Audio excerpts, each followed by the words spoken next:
బీహార్లోని బాంకీపుర ఉప ఎన్నికల ఓట్ల లెక్కింపులో ప్రశాంత్ కిషోర్ ముందంజలో ఉన్నారు.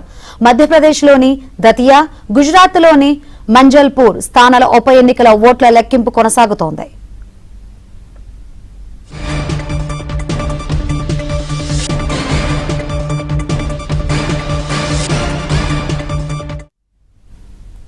బీహార్లోని బాంకీపుర ఉప ఎన్నికల ఓట్ల లెక్కింపులో ప్రశాంత్ కిషోర్ ముందంజలో ఉన్నారు.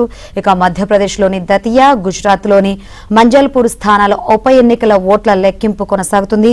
మరిన్ని వివరాలు అందించేందుకు మా ఢిల్లీ కరెస్పాండెంట్ సతీష్ సిద్ధంగా ఉన్నారు. సతీష్, మధ్యప్రదేశ్, గుజరాత్, బీహార్ రాష్ట్రాల్లోని ఒక్కొక్క అసెంబ్లీకి ఉప ఎన్నికల ఓట్ల లెక్కింపు ప్రక్రియ ఉదయాన్నే ప్రారంభమైంది. ప్రస్తుతానికి ఓట్ల లెక్కింపు కొనసాగుతుంది. భారీ భద్రతను ఏర్పాటు చేసి ఇక బీహార్ లోని బాంకీపూర్ అసెంబ్లీ నియోజకవర్గం ఉప ఎన్నికల ఫలితాల్లో ముందంజలో జన్ సూరజ్ పార్టీ అధినేత ప్రశాంత్ కిషోర్ ఉన్నారు. ప్రస్తుతం ఆయన 1145 ఓట్ల మెజార్టీలో ముందంజలో ఉన్నారు. ప్రస్తుతానికి 4వ రౌండ్ పూర్తయిన నేపథ్యం అయితే స్పష్టంగా కనిపిస్తుంది. ఇక మధ్యప్రదేశ్ దతియా, గుజరాత్ లోని మంజల్పూర్ స్థానాలకు ఓట్ల లెక్కింపు కూడా కొనసాగుతుంది. మధ్యప్రదేశ్ లో కాంగ్రెస్ అభ్యర్థి ముందంజలో ఉన్నారు. ఇక గుజరాత్ లో బీజేపీ అభ్యర్థి కూడా ముందంజలో ఉన్న పరిస్థితి నెలకొంది. అయితే ముఖ్యంగా బీహార్ లోని బాంకీపూర్ కు సంబంధించి ఇక్కడి నుంచే ఇటీవల బీహార్ చీఫ్ మినిస్టర్ గా సుదీర్ఘకాలం పాటు పనిచేసిన నితీష్ కుమార్ నియోజకవర్గం ఆయన రాజీనామా అనంతరం కూడా ప్రస్తుతం ఉప ఎన్నికల ఫలితాలు వెలువడుతున్న నేపథ్యంలో ఒక్కసారిగా అక్కడ జన్ సూరజ్ పార్టీకి సంబంధించిన ఫౌండర్ గా ఉన్న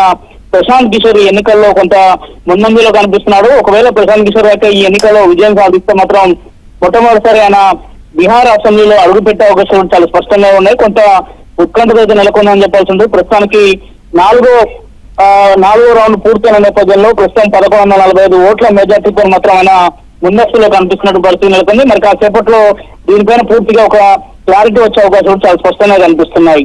Shankari, right, thank you Satish.